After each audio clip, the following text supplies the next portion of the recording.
Hello traders and investors, I hope आप हमारे channel की सारी वीडियोस एंजॉय कर रहे होंगे, उनको लर्न कर रहे होंगे और वीडियो सीरीज से आपको काफ़ी फ़ायदा हो रहा होगा।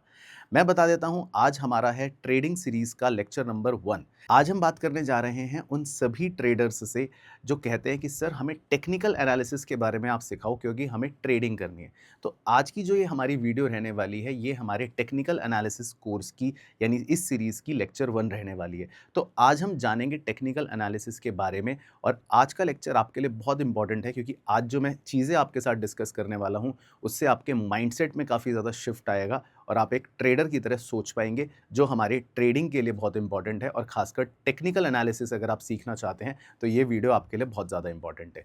वीडियो शुरू करने से पहले डिस्क्लेमर दे देता हूँ कि ये जितनी भी हमारी वीडियोज़ होती हैं एजुकेशनल पर्पज़ के लिए होती हैं। इसमें किसी भी प्रकार का बाय या सेल करने का कोई रिकमेंडेशन हमारी तरफ से नहीं होता, राइट।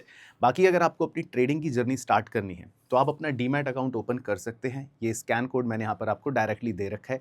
ऑनलाइन प्रोसेस के माध्यम से आप बड़ी आसानी से सिंपल स्टेप्स फॉलो करके अपने डीमैट को ओपन कर सकते हैं। पर हाँ, उसके लिए आपकी आयु 18 वर्ष से ज़्यादा की होनी चाहिए और आपके पास एक पैन कार्ड होना आवश्यक रहेगा। चलिए सर, शुरू करते हैं हम आज की अपनी कक्षा। और सबसे पहले बात करते हैं कि टेक्निकल एनालिसिस आखिर होता क्या है ना? क्योंकि बहुत सारे स्टूडेंट्स का इंटरेस्ट होता है टेक्निकल एनालिसिस के बारे में, सर हमें प्लीज़ बताइए। तो देखो मेरे प्यारे बच्चों, टेक्निकल एनालिसिस पहली बात तो एक स्टडी है ना? तो जैसी ही कोई स्टडी होती है तो ऑब्वियसली उसमें डेप्थ बहुत ज़्यादा होती है और उसमें हमें बहुत सारी बातें पढ़नी होती हैं। तो इस वीडियो सीरीज़ के लेक्चर 1 में हम ऑब्वियसली आपको सब कुछ तो नहीं पढ़ा सकते, लेकिन धीरे-धीरे चलते-चलते हम काफ़ी चीज़ें सीख जाएँगे, राइट? तो टेक्निकल एनालिसिस, जिसको हम शॉर्ट में टीए बोलते हैं, उसमें बेसिकली हमें प्राइस और वॉल्यूम, इन दो चीज़ों पर फोकस करके स्टडी को करना होता है। प्राइस का मतलब होता है कि जैसे कोई भी हमारा स्टॉक है या शेयर है, उसका जो दाम होता है बाजार में, कभी आप देखते हो बाजार में दाम ज़्यादा है, कम है, चेंज होता रहता है, उसकी बात करते हैं। और वॉल्यूम हमने पढ़ा था अपनी बेसिक टर्म्स के अंदर। वॉल्यूम का मतलब होता है कि उसमें कितनी एक्टिविटी हो रही है, उस शेयर में कितनी मतलब इंटरेस्ट है बायर्स का और सेलर्स का, उसको बोलते हैं हम वॉल्यूम। अब टेक्निकल एनालिसिस जो होता है वो बैलेंस शीट को इग्नोर करता है, यानी कि हमें कंपनी के फाइनेंशियल्स से कोई मतलब नहीं है। यानी कि फॉर एग्जांपल, जब हम फाइनेंशियल एनालिसिस करते हैं तो हम कंपनी के बारे में, उसके रेशियोज़ के बारे में देखते हैं। लेकिन टेक्निकल एनालिसिस में हमें ऐसा कुछ नहीं देखना। जैसे आप ऐसा समझ सकते हो, स्टैटिस्टिक्स में आप ट्रेंड देखते थे, तो ये वो चीज़ें हैं, यानी कि यहाँ पर हमें सिर्फ प्राइस देखना है किसी भी शेयर का, उसके स्टेटमेंट से हमें कोई मतलब नहीं है। तो उसको हम टेक्निकल एनालिसिस की दुनिया दुनिया में चार्ट्स बोलते हैं। तो चार्ट्स का मतलब होता है एक ग्राफ जिसमें प्राइस ड्रॉ होता है, उसके एनालिसिस को हम चार्ट बिहेवियर कह सकते हैं। अब टेक्निकल एनालिसिस की सारी कहानी बहुत ज़्यादा, जो मैं भी मानता हूँ, साइकोलॉजी पर बेस्ड होती है ना? यानी कि इसमें बायर्स की, सेलर्स की साइकोलॉजी क्या चल रही है, हम क्या सोच रहे हैं, क्राउड बिहेवियर कैसा चल रहा है, मार्केट में ट्रेंड कैसा चल रहा है, जिस पर हम आज डिस्कशन करने वाले हैं, वो सारी चीज़ें टेक्निकल एनालिसिस के अंदर कवर की जाती हैं। बाकी एक कहावत है टेक्निकल एनालिसिस के बारे में, प्राइस रिफ्लेक्ट्स एवरीथिंग। यानी कि स्टॉक मार्केट में किसी भी शेयर का जो भाव होता है, तो ऐसा बोला जाता है कि भाव ही भगवान है। वो इसीलिए क्योंकि जो किसी भी शेयर का प्राइस होता है वो सब कुछ रिफ्लेक्ट करता है। तो प्राइस बस हमको पढ़ना आना चाहिए, प्राइस के बारे में हमें समझना आना चाहिए। That is technical analysis is all about. तो बेसिकली यहाँ पर हम ये बातें करने वाले हैं और सीखने वाले हैं। बाकी डाओ की थ्योरी हम यहाँ पर ज़रूर पढ़ेंगे, क्योंकि टेक्निकल एनालिसिस की सारी बातें अधूरी हैं अगर हम डाउ थ्योरी ना पढ़ें, जिसके बेसिक 6 प्रिंसिपल्स हैं जो मैं आपको आगे भी ज़रूर बताऊंगा। तो ये हमारा होता है टेक्निकल एनालिसिस। अब आते हैं कि हमें टेक्निकल एनालिसिस क्यों इस्तेमाल करना चाहिए, है ना? व्हाई?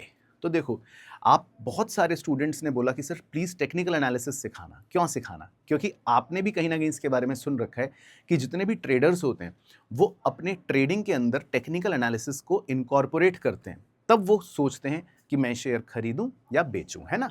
तो टेक्निकल एनालिसिस बेसिकली इसीलिए ज़रूरी होता है क्योंकि जो ट्रेडिंग कम्युनिटी है, यानी कि जो ट्रेडर्स हैं, मैं इन्वेस्टमेंट की कम बात कर रहा हूँ, ट्रेडिंग की ज़्यादा बात करूँगा, जो हमारे ट्रेडर्स हैं उनके लिए बहुत ही बेहतरीन एक टूल होता है। अब चाहे आप स्विंग ट्रेडर हों, चाहे आप पोजिशनल ट्रेडर हों, चाहे आप इंट्राडे ट्रेडर हों, तो हर तरह के ट्रेडर को टेक्निकल एनालिसिस बहुत हेल्पफुल रहता है। दूसरी चीज़, आप इसमें अपने एंट्री और एग्जिट को अच्छे से निकाल सकते हो। एंट्री का मतलब होता है जब आप किसी भी शेयर को खरीदते हो उस पॉइंट को एंट्री बोल सकते हो, और जब किसी शेयर को उसी शेयर को बेच देते हो तो उसको एग्जिट बोल सकते हो। यानी कि एंट्री और एग्जिट कब करना है उसको आइडेंटिफाई करने में ये मदद करता है। तीसरी चीज़, जब हम चार्ट्स देखते हैं टेक्निकल एनालिसिस के अंदर तो उससे बहुत सारी चीज़ें हमें समझ आनी शुरू होती हैं। उससे हमें बायर्स और सेलर्स का बिहेवियर समझ में आना शुरू हो जाता है। यानी कि जब हम एक चार्ट देखते हैं तो उस चार्ट के पीछे की सारी कहानी आपको कहीं ना कहीं धीरे धीरे समझ में आनी शुरू हो जाती है, जो over a period of time develop होता है प्रैक्टिस के माध्यम से। ऐसा नहीं है कि एक ही वीडियो देखकर या एक ही लेक्चर से आप एक्सपर्ट बन जाओगे, but yes, it is very very helpful. और टेक्निकल एनालिसिस के लिए बहुत सारे सॉफ्टवेयर्स, बहुत सारे टूल्स अवेलेबल होते हैं जो बहुत आसान भी होते हैं आपके लिए यूज़ करना।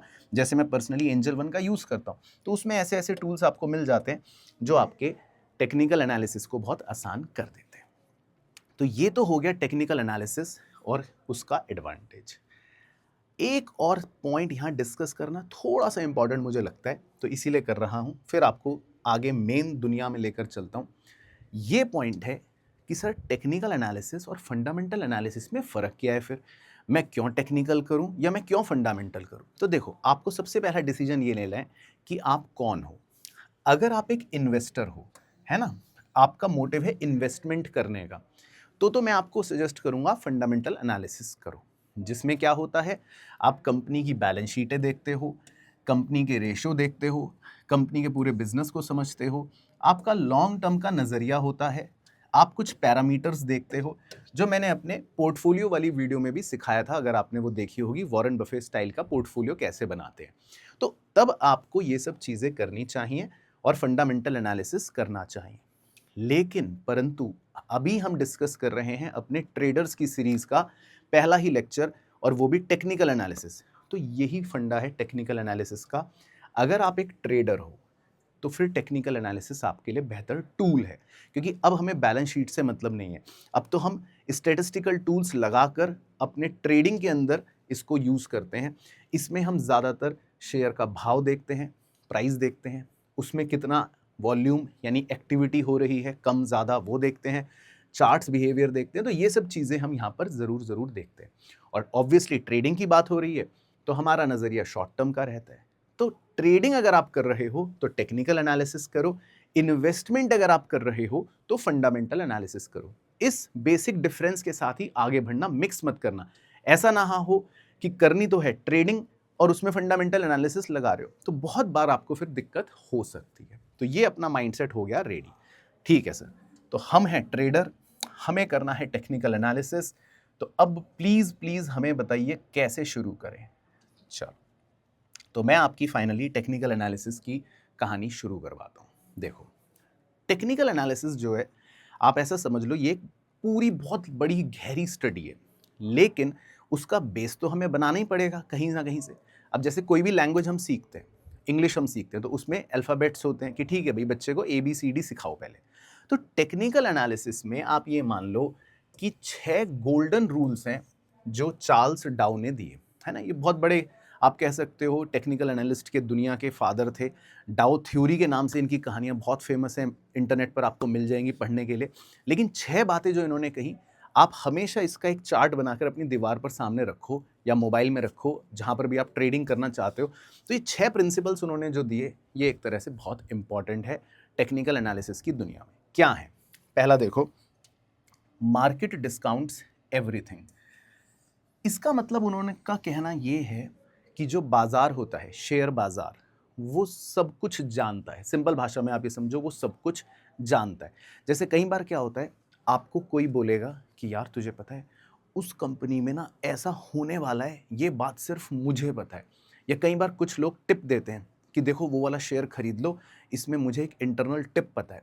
तो आप वहीं पर रुक कर सोचना डाउ की ये बात, कि अगर ये इसको पता है ना और ये कह रहा है कि ये बात सिर्फ मुझे पता है और किसी को नहीं पता, तो हमेशा मान लो वो बात सबको पता है।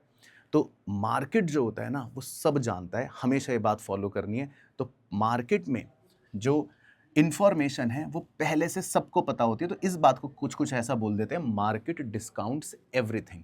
तो शेयर बाजार जो होता है वो इकोनॉमी का एक तरह से एक ऐसा इंडिकेटर होता है जो पहले से ही माना जाता है कि थोड़ा थोड़ा सब कुछ जानता है। यानी कि अगर कुछ बुरा होने वाला है इकोनॉमी के अंदर, तो शेयर बाजार में वो थोड़ा सा पहले नजर आ जाता है। शेयर बाजार थोड़ा सा पहले ही नीचे जाना शुरू हो जाएगा और कुछ दिनों के बाद या हफ्तों के बाद या महीनों के बाद इकोनॉमी में फिर आप देखोगे स्लो डाउन आ जाता है। तो स्टॉक मार्केट जो है, इसको माना जाता है कि ये बहुत ही बेहतरीन इंडिकेटर है, ये सब जानता है, बाजार सब जानता है। तो कोई भी आदमी अगर ये बोले कि ये बात सिर्फ मुझे पता है, ये इस शेयर में क्या होने वाला है मुझे पहले से पता है, तो ऐसा आप विश्वास मत करना। डाउ का कहना था कि मार्केट को सब पता होता है, तो मार्केट डिस्काउंट्स एवरीथिंग।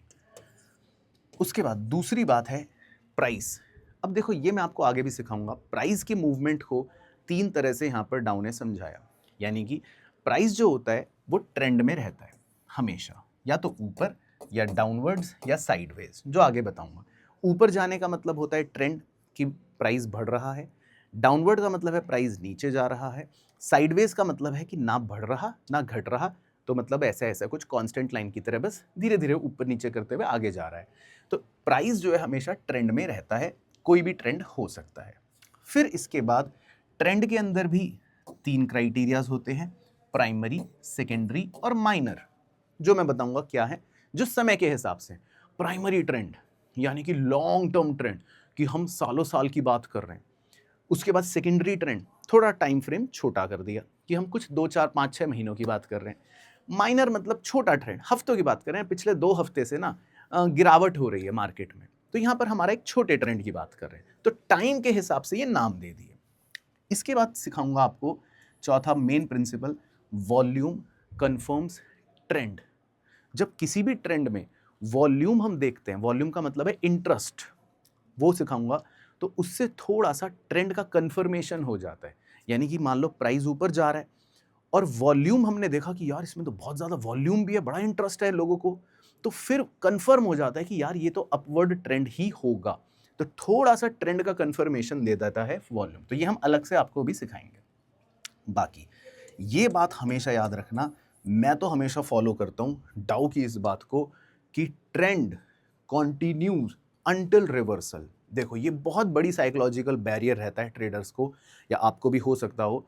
आप कई बार ये सोचोगे कि यार ये शेयर तो बहुत बढ़ चुका, अब नहीं बढ़ेगा, अब तो यार ये बहुत बढ़ चुका, अब ये गिरेगा। अच्छा, उल्टा आप सोचते हो कि यार ये शेयर तो बहुत गिर चुका, बहुत गिर चुका, बहुत गिर चुका, अब ये और नहीं गिरेगा। तो अब सुनना बड़े ध्यान से।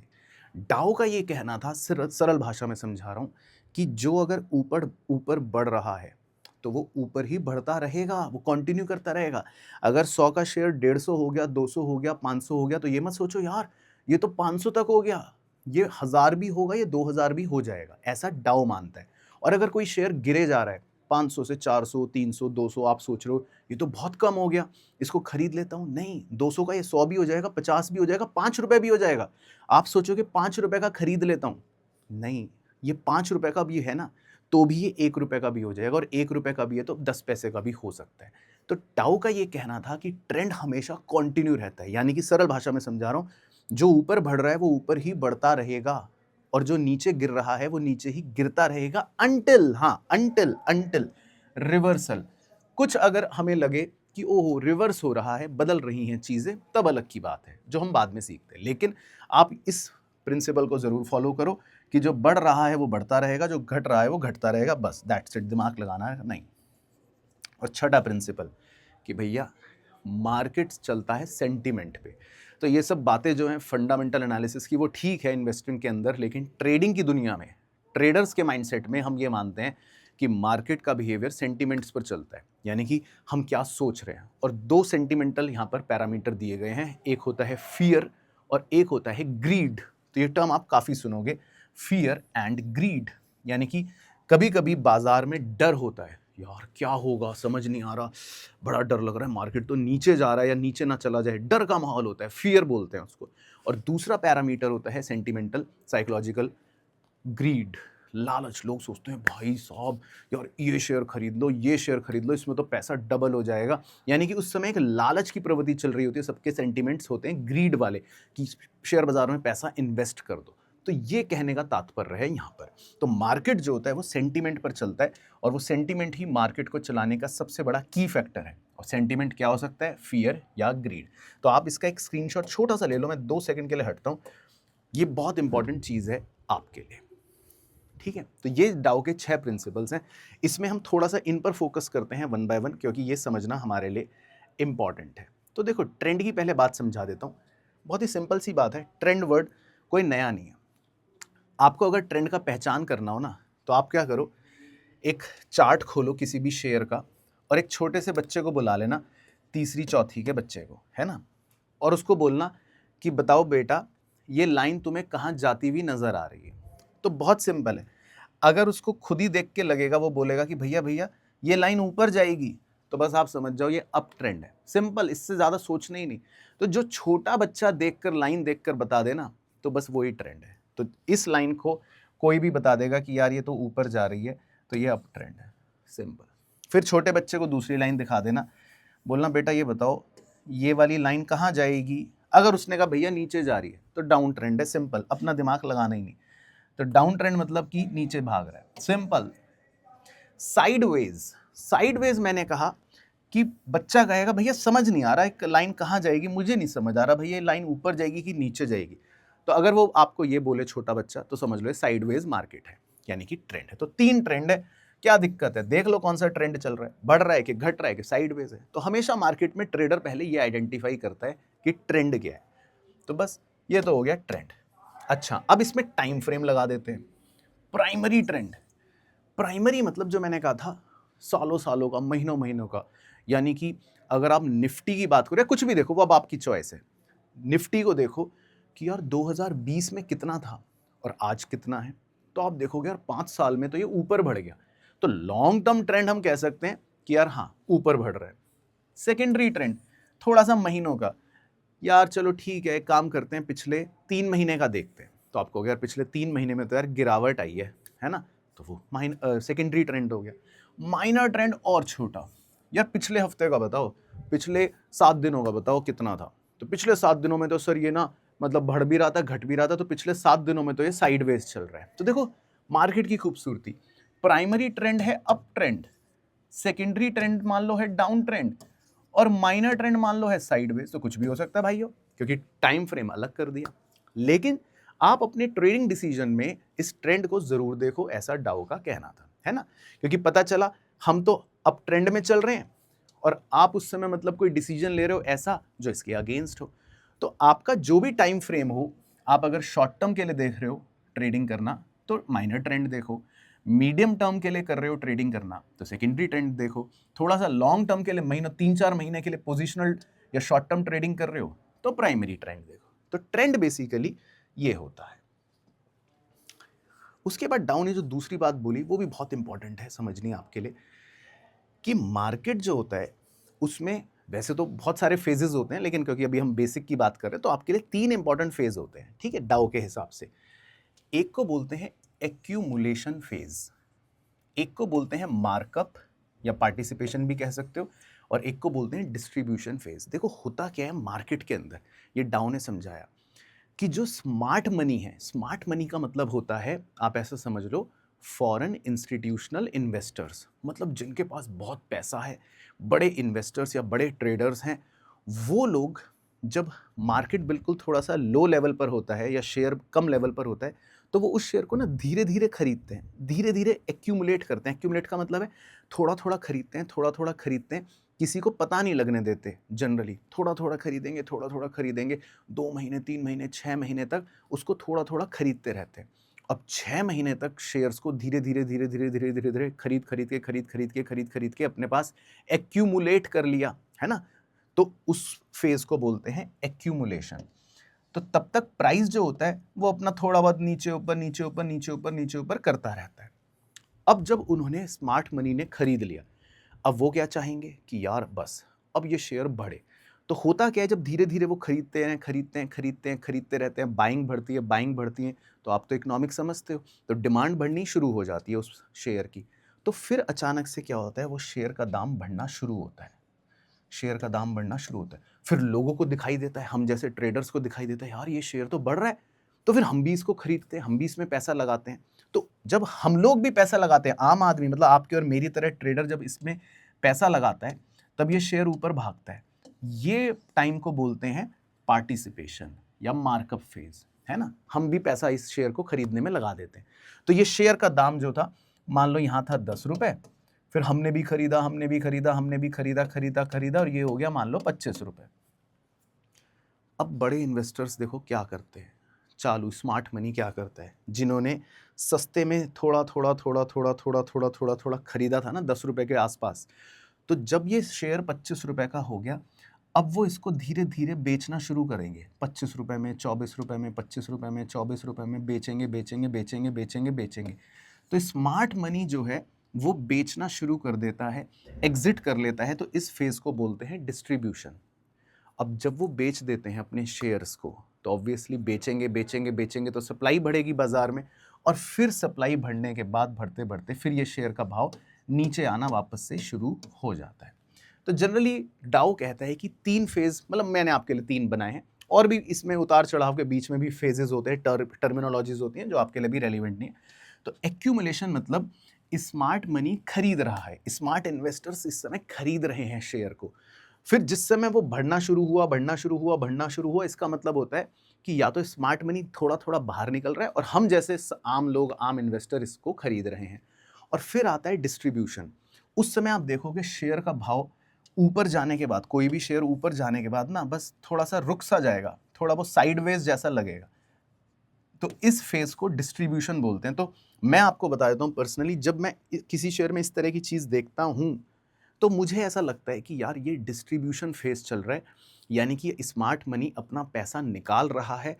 अब हो सकता है, इससे हम एज ए ट्रेडर हम क्या इंटरप्रिटेशन करते हैं कि हो सकता है यार स्मार्ट मनी जब एग्जिट ले लेगा तो फिर ये शेयर का भाव वापस नीचे आना शुरू हो जाएगा। तो थोड़ा सा हम अलर्ट हो जाते हैं एज ए ट्रेडर। तो जब हम ट्रेडिंग करें तो बस थोड़ा सा फेज भी देख लें कि हम किस फेज में हैं। तो ये फेजेस की आइडिया होने से थोड़ा सा आपको शेयर खरीदने में हेल्प हो जाती है, या ट्रेडर्स को थोड़ी सी इसमें मदद हो जाती है। तो ये डाउ की एक कहानी थी। फिर आते हैं वॉल्यूम वाली कहानी पर। देखो वॉल्यूम में मैंने आपको क्या बताया था कि वॉल्यूम कंफर्म्स एक तरह से ट्रेंड।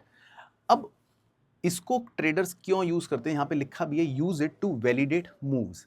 अब मान लो किसी शेयर का प्राइस बढ़ा, तो आप क्या सोचोगे, यार डाउन है तो कहा था जो बढ़ता है वो बढ़ता ही रहेगा, तो चलो शेयर खरीद लेता हूं। लेकिन वॉल्यूम को भी देखना है आपको, है ना। वॉल्यूम कैसे देखे जाते हैं, उसके बहुत सिंपल से इंडिकेटर होते हैं, वॉल्यूम बार के नाम से, जो मैं आपको दिखा दूंगा। तो उससे आपको पता लग जाता है यार इसमें वॉल्यूम है कि नहीं। मैं एक डेमो दिखाऊंगा अभी थोड़ी देर में। तो जनरली यहाँ पर 4 परम्यूटेशन कॉम्बिनेशन लोग मानते हैं या उसकी थ्योरी को यूज करते हैं, या आप स्क्रीनशॉट ले सकते हो, बड़े काम की होती है। मान लो वॉल्यूम भी बढ़ रहा है और प्राइस भी बढ़ रहा है, तो इसको तो माना जाता है भाई साहब ये तो कमाल हो गया, बहुत ही बुलिश सेंटीमेंट है, यानी कि प्राइस भी बढ़ रहा है और इसमें एक्टिविटी भी ज्यादा हो रही है, तो अब तो पक्की बात है कि ये ट्रेंड बढ़ता ही रहेगा। बड़ी अच्छी बात है, बड़ा अच्छा सिग्नल है, तो इसको स्ट्रॉन्ग बुलिश माना जाता है। लेकिन मान लो वॉल्यूम तो कम है, वॉल्यूम नहीं ज्यादा बढ़ रहा, खाली प्राइस ही प्राइस बढ़े जा रहा है, तो इसका मतलब है कि ये ऐसी भी थोड़ी देर की हवाबाजी है। प्राइस थोड़ा सा बढ़ तो रहा है लेकिन वॉल्यूम नहीं बढ़ रहा, इंटरेस्ट नहीं बढ़ रहा, तो बायर सेलर्स अभी उसमें ज्यादा इंटरेस्टेड नहीं है, कह रहे हैं ठीक है अभी थोड़ी देर का नाटक है, अब खत्म हो जाएगा। तो इसको बोलते हैं वीक रैली। मतलब हाँ बस ठीक है, थोड़े दिनों के लिए बढ़ रहा है, अभी खत्म हो जाएगी, हवा निकल जाएगी, टाइम फिस। तो यहाँ से जनरली हम एग्जिट कर देते हैं। हम सोचते हैं अभी नहीं यार इसमें रिस्क नहीं लेना, क्योंकि अभी हमें कंफर्म नहीं हो रहा, इसमें वॉल्यूम नहीं है, तो हमें अभी कंफर्म नहीं मिला कि मुझे एक शेयर खरीदने का। तो ये हो गया जी केस 2। केस 3 में क्या हो सकता है सर, प्राइस तो नीचे भाग रहा है और तगड़े वॉल्यूम के साथ इंटरेस्ट भी बहुत ज़्यादा है, तो बड़ा अलर्ट हो जाते हैं हम सोचते हैं यार शेयर का प्राइस तो नीचे जाया जा रहा है और इसमें वॉल्यूम भी बहुत ज़्यादा है, मतलब हैवी इंटेंसिटी है, तो भाई ये तो इसका मतलब कुछ बहुत बुरा हो गया है इस शेयर के साथ, तभी इसका प्राइस भी नीचे जाया जा रहा है और वॉल्यूम भी तगड़ा है। तो इसको जनरली बोलते हैं पैनिक सेलिंग। मतलब कि बस सब लोग एकदम से पैनिक हो जाते हैं, जैसे अचानक से किसी कंपनी के अगेंस्ट कोई बुरी खबर आ गई कि जी इस कंपनी के डायरेक्टर को जेल हो गई है, ये कंपनी फ्रॉड में पकड़ी गई, तो बस फिर तो सभी शेयर बेचने पर लग जाते हैं एकदम धड़ल्ले से, तो वो होता है पैनिक सेलिंग।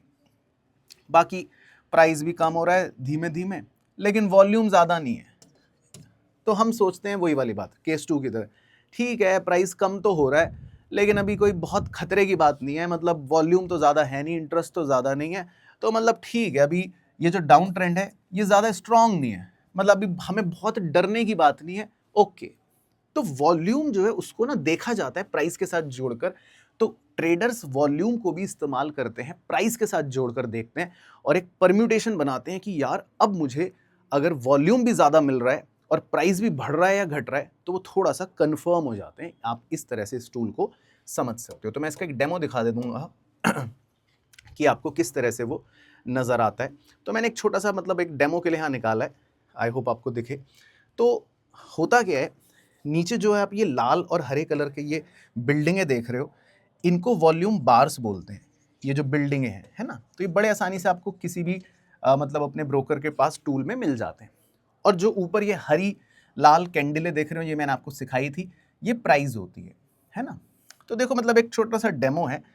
आप यहाँ पर बिल्डिंगें देखो, छोटी बिल्डिंग, छोटी बिल्डिंग, छोटी बिल्डिंग, छोटी बिल्डिंग। ओ भाई साहब, अचानक से बीच में इतनी बड़ी बिल्डिंग। तो ये वॉल्यूम बार है। तो अचानक से इतना ज़्यादा वॉल्यूम आने का मतलब है कि बहुत ज़्यादा इंटरेस्ट क्रिएट हुआ है इस समय बायर्स और सेलर्स के बीच में। यानी कि इसको इंग्लिश में लिखा है स्पाइक इन वॉल्यूम। स्पाइक मतलब एकदम से उछाल वॉल्यूम में। तो अब वॉल्यूम में उछाल आने के बाद आप एनालाइज करो, जो प्राइस यहाँ पर था, देखो रेड कैंडल मतलब नीचे गया, नीचे गया, नीचे गया, थोड़ी देर ऐसे ही रहा, फिर एकदम से नीचे गया, फिर एकदम से नीचे गया, यहाँ तक आ गया सोचो प्राइस, है ना। तो इसका मतलब ये जब वॉल्यूम आया था इस समय प्राइस देखो डाउन गया और वॉल्यूम भी तगड़ा था। तो ऐसे में ट्रेडर को ना एक कंफर्मेशन हो जाती है कि भाई अब तो पैनिक सेलिंग है, यानी कि अब ये शेयर तो बड़ी तेजी से नीचे जा सकता है। तो ये पॉइंट उसके लिए अलर्ट का यहाँ पर थोड़ा सा हो जाता है। और देखो प्राइस उसके बाद नीचे गया भी। बस फिर देखो वो वॉल्यूम के बिल्डिंग है, छोटी बिल्डिंग है, छोटी बिल्डिंग है, छोटी बिल्डिंग है, बीच बीच में हल्की सी बड़ी बिल्डिंगें बनी, यहाँ एक बड़ी बिल्डिंग बनी और यहाँ देखो एक और बड़ी बिल्डिंग बनी। तो मतलब फिर से यहाँ कुछ एक्टिविटी हो रही है। तो फिर मतलब वही दिखा रहा है कि धीरे धीरे देखो प्राइस बढ़ना शुरू हो गया, प्राइस बढ़ना शुरू हो गया, प्राइस बढ़ना शुरू हो गया। तो मतलब ये वॉल्यूम बार्स जो होते हैं, वॉल्यूम, इनको भी ट्रेडर यूज करता है अपने टेक्निकल एनालिसिस में, क्योंकि ये बड़े हेल्पफुल होते हैं कंफर्मेशन देने के लिए। तो दिस इज वॉल्यूम। तो देखो जी मेरे प्यारे बच्चों, आज के लेक्चर की मैं आपको डाउ पर बेस्ड जो 6 प्रिंसिपल्स थे उसकी समरी बता देता हूँ। देखो ऐसा नहीं हो सकता कि आप आज एक ही लेक्चर देख के ट्रेडर बन जाओगे, लेकिन आज आपकी शुरुआत हो चुकी है। टेक्निकल एनालिसिस का ये लेसन 1 था और लेसन 1 में हमें सिर्फ ये सीखना है कि डाउ ने हमें क्या माइंडसेट दिया है, राइट। तो देखो अपने को क्या करना है, सबसे पहले ट्रेडर अगर हैं तो माइंडसेट पे काम करना है, डाउ के थ्योरी के हिसाब से सोचना है, अपने बेसिक आदमी के हिसाब से नहीं सोचना। दूसरा, प्राइस जो है भगवान है, यानी कि भाव ही भगवान है, ऐसा अपने को मानना है। तो प्राइस जो होता है ना वो कभी गलत नहीं होगा, हम ये मानेंगे। तो प्राइस को बस रीड करना आना चाहिए आपको, प्राइस बिहेवियर समझना आना चाहिए कि ये ऐसा क्यों हो रहा है।